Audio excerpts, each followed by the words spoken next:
All right, buddy, so as you can see, it was not my idle air control valve or my TPS, so I'm not lucky because those are cheap parts and I was having problems with that situation. So I have something else going on. I'm gonna try something else real quick here, put a little starting fluid in the throttle body.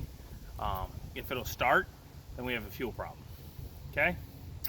Figure I'll just give you that little tip at the next step if this didn't work for you.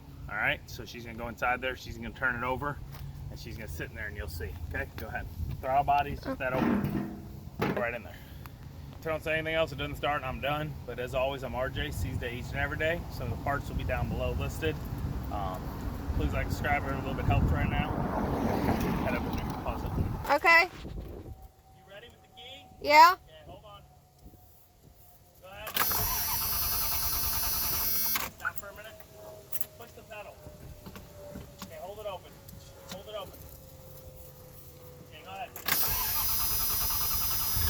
Oh, almost, huh? Yeah. Okay, hold on. You're supposed to show the video. Oh. Let's start over. Okay. Okay. Have her then put the pedal to open up the throttle, or you can lean in and open it. So open it up. Okay. Start close it.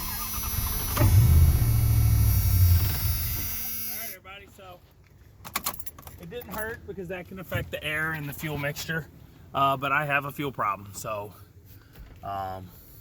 hopefully it's not my fuel filter. Who knows? We're gonna check it. We'll keep going.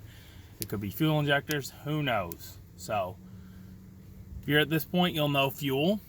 You can do it in the beginning if you want. You'll know fuel or electrical.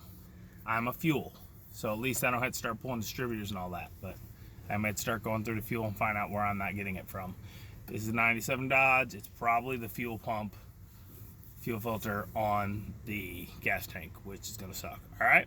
So you might have that video soon to check back. All right. As always, I'm RJ. See you each and every day. Bye bye.